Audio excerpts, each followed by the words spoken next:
people participate in anything outside of themselves? Why do ordinary people around the world get involved in countless social, political, cultural, environmental issues?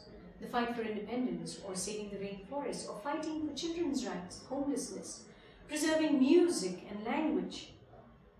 Embracing a cause gives our lives a larger purpose. It provides a meaning beyond the narrow confines of our own individual lives. We're all looking, as President Barack Obama so eloquently puts it, for a narrative to the arc of our lives. Our own personal journey started several years ago by asking simple questions. Why do public services not work? Why does the garbage not get picked up? Why does the road not get maintained well? And so on. At first we asked all these questions only at the neighborhood level because we couldn't visualize the whole city, whereas we could see the neighborhood as we went from home to work or to drop our children off at school and so on. And so these first questions became the first steps to interacting and understanding government. Soon we were running around getting countless small things done, fixing our street lights, getting the gutters cleaned, holding resident welfare association meetings, going on site inspections with our executive engineer. But we also very quickly realized, my God, this thing is never going to work in the long run. Our executive engineer seemed like a nice enough man, but really he hardly controls any outcomes. He doesn't control the budget, and there are so many invisible strings holding this whole thing together. And this led us to ask so many more questions. How much do we really know about government? How is it really organized? How are all these departments really structured? Where does our area fit into the larger city?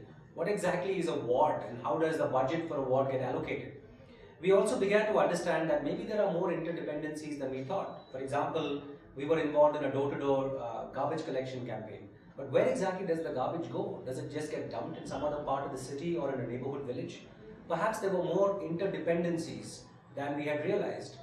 Maybe it was important for us to start thinking outside the limits of our own neighborhood. Initially, the questions came in ones and twos, but pretty soon it was like a torrent. We asked, how is it that our neighbor's property, which was a residential allocation, suddenly had a school getting built? And who gave permission for the hospital coming up on the corner? Or the shopping complex, which is making traffic impossible for the rest of us? And we realized the city corporation was not even responsible for this. It was the development authority, separate from the city corporation. And we wondered, but isn't the development authority part of the local government? And if it is not, then what about the police? What about the other agencies, the Water Supply Board, the Transport Development Authority, the RTO, and so on? Slowly we started realizing we need to understand the structure of all these institutions. Clearly they are not all the same. And when we say government, there isn't one single government body.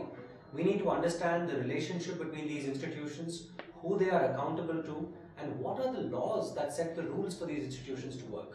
Janagraha was born out of this commitment to today working towards transforming the quality of life in our cities and towns.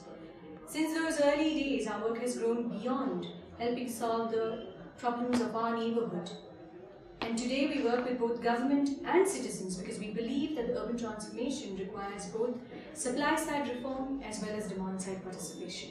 So what can citizens expect from Janagraha?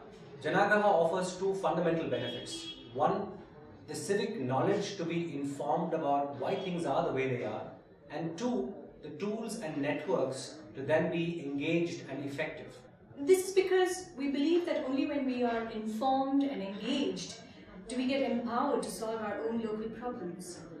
We can then go beyond empty complaints of we are like that only to Rasta Rokos and sloganeering to actually becoming, like Gandhiji said, the change that we want to see. Because at the end of the day, all these complex words like democracy and participation all come alive outside our own homes, on the streets. Fixing our roads, our water, our drainage, our traffic is fixing the nuts and bolts of democracy.